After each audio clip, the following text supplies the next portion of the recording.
In the year 2007, a team of scientists have discovered the existence of many parallel universes. A probe from Earth is soon deployed by the US government to reach one of these worlds called Adelpha. Minutes after landing, an intelligent life form damages the probe. On Earth, an unforeseen backlash of energy is created by this action, and the result is a constantly growing black hole, which threatens the very existence of our planet. Cutter Slade, a U.S. Navy SEAL commander, is charged with the safety of 3 scientists who have been chosen to travel to this new world. His assignment is to locate the probe and make sure the scientists complete their job in time.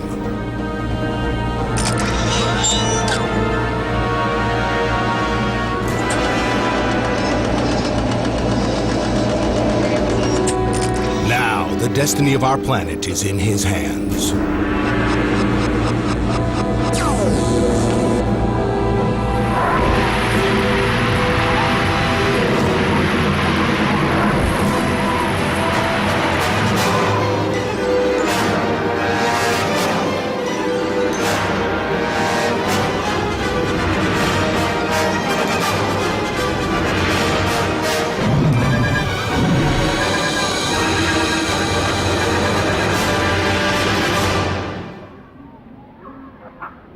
Excuse me, but who are you? Cutter Slade, the guy from Outcast. What are you doing here?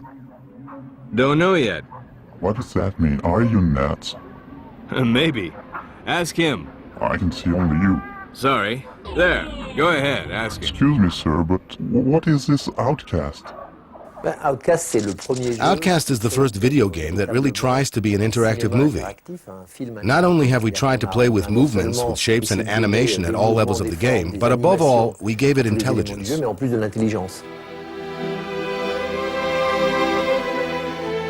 It's enormous. 3 years of production. It's a huge budget with major goals. It's going to be a turning point in the video game industry.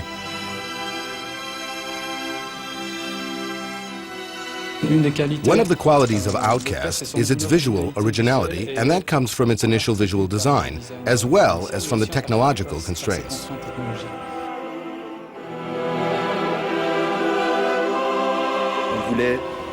Together with Frank and Eve, we wanted to give the game a richness and a depth. And that meant mixing lots of different technologies, a multidisciplinary approach.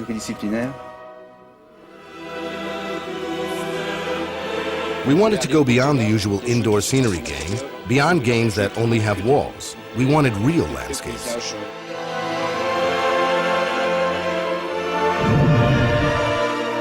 The key word for the graphic designers was realism. At the beginning, the 5 worlds were built with 128 different tiles, so the important thing was to link them and match them up for 3D continuity.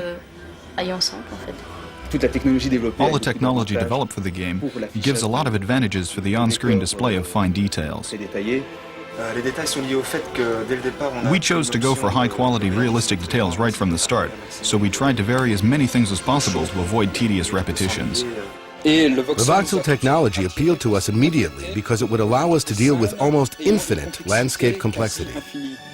We wanted a quality of rendering that wasn't available with traditional technologies. And once we put the environment and everything together, we were like, hey, that's Cutter, there he is, alive and kicking. That was the outstanding moment. In the early stages, someone was in charge of sketching out the characters on paper. I know that for Marion, for example, I had a lot of fun adding them up. I made almost 200 roughs. And it's true, in the end, I was so familiar with them all, I was saying to myself, he's my child. That was really important for Outcast to have very diverse characters. We have over 65 different characters in the game, and what we've tried to do is make it so that each character interacts with the other characters as well as you. Once the character research was over, the drawings were scanned. And once that was done, the modeling artist used them to create a 3D polygonal model. In the beginning, I used splines to follow the artist's lines. Then, I use a technique that allows me to build polygons following the splines. And finally, when the modeling and the skeleton are done, we can start working on texture mapping. In fact, for some of Outcast's characters and objects, we also use bump mapping. I'll show you how it works on this t-shirt. Here's the traditional texture map, and then we add the bump. And here it is. And this technique allows us to add various information, creases on the clothes, wrinkles, muscles, and so on. An important factor in the final result is animation. That's what gives this realistic aspect to the characters in the game. Now I'm dressing up for motion capture. I'm placing sensors on my body.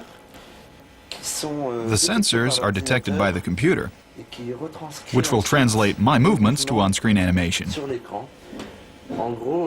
I'm really lending my muscles to Cutter.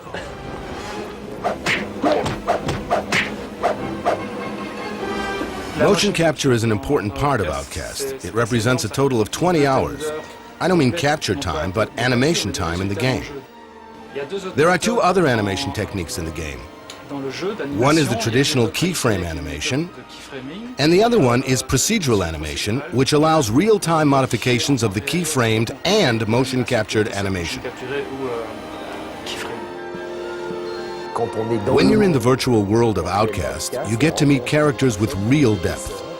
Artificial intelligence allows a codification of reactions and emotions according to given situations. That's what brings interactivity to the game. We really tried to give a social dimension to the characters. And thanks to this interactivity, we were able to build the quests in the game according to the characters. In order to complete the mission, you have to meet people, fight with them, you'll be afraid, you're going to laugh, you'll have to tell jokes. But in the end, you will find the purpose of your quest. And in fact, a video game really is a virtual quest.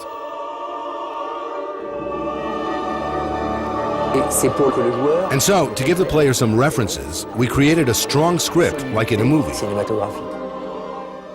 What was very important for the scenario was the meeting with Douglas Freeze. He really had the cinematographical background we needed. I gotta go to a meeting now, so if that's okay, I gotta finish this. And the original idea of the game was a non-linear game. We've always had that in mind. Otherwise, it was going to be just 5 worlds, and you went and did separate things. But we didn't have anything that linked it together, and now we do with the dramatic storyline that goes through the game. It was very helpful actually working with a team whose English is not their first language, because it really helped me to focus the language down. We want everybody to be able to understand. As soon as Cutter enters the world, you're not having to learn how to walk again or how to speak again. It's very comfortable. Today, Cutter Slade is truly the most sophisticated success with respect to immersion in a completely free-flowing virtual world. Yeah, I know. Big as a house, leaps tall mountains in a single bound, blah, blah, blah. What we would like is for Cutter to be everybody's dream. I think that when he was young, he was sitting in the back of the classroom and hitting the ones in front. There are 6 main weapons in the game. Basically, they were all designed to be used in very different ways. Some of the gadgets we have are very fun. The invisibility is my favorite one.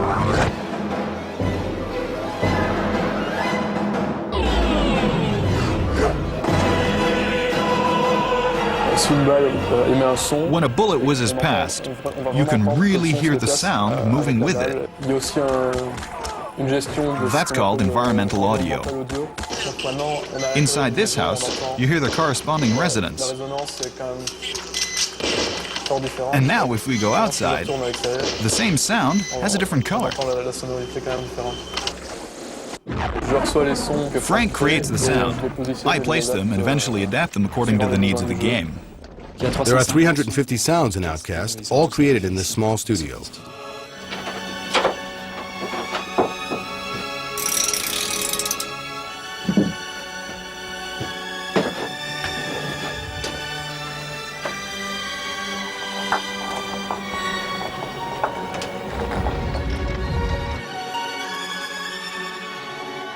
All the voices, all the screaming, every character sound is performed by a corresponding actor. We cast female voices and male voices, tried to give them an accent, tried to make them act older, younger, etc. What you gonna do? Charge me for smoking? Cutter? Well, I reckon he's a joker. The music gives the game a real action-adventure movie side to it. So we worked with the composer and recorded the score with the Moscow Symphony Orchestra. The mix of music in Outcast is a large mix, varied mix of some classical elements, some very exotic or esoteric elements. Something esoteric is when you're in the city world, it's sort of a Middle Eastern, very exotic sort of landscape. So the way I create an exotic landscape musically is I use an instrument called the duduk, which is an Armenian instrument. In the forest world, I use African percussion, talking drum, djembe, African congas. In the marsh world, it's a very foggy world, so I use low woodwinds at the bottom of the register. They're like way down there, just like, wow, like fog, just creating a mood that helps immediately put you in the world.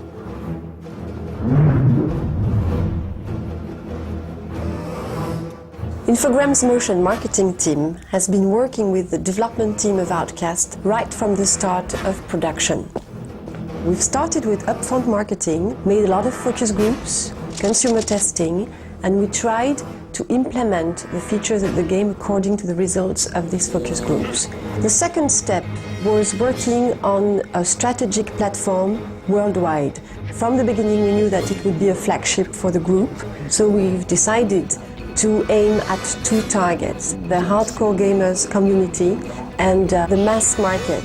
Our objective in terms of sales is huge, and to help us and to help the territories reach this objective, we've decided to spend $3 million US. Outcast will be in the forefront everywhere. Specialist magazines, cover-mounted demos, internet sites, promotions, contests. We will have a lot of trade advertising. And last but not least, you will find Outcast also in movie theaters, which is quite exceptional for a PC game, with the 30-second commercials linked with the super Hollywoodian production.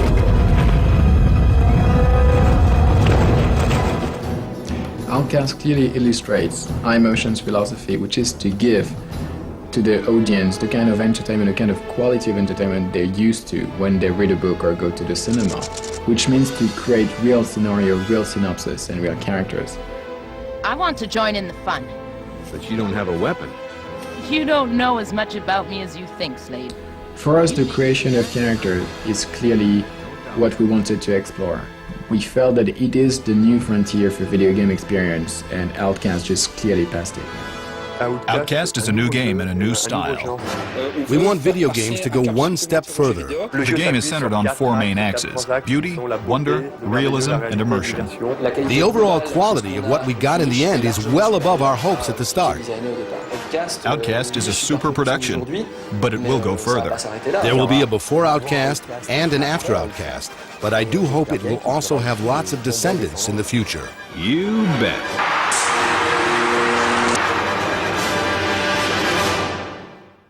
Et voila! A new entertainment concept. A lot has been said, but the mystery remains. Now, everything is in your hands, and we want you to be Slade. You want me to do what? We are trying to give this character some sex appeal. Are you insane? I love it. This is great. I just can't do this. You keep smiling. Damn it, sorry. Again!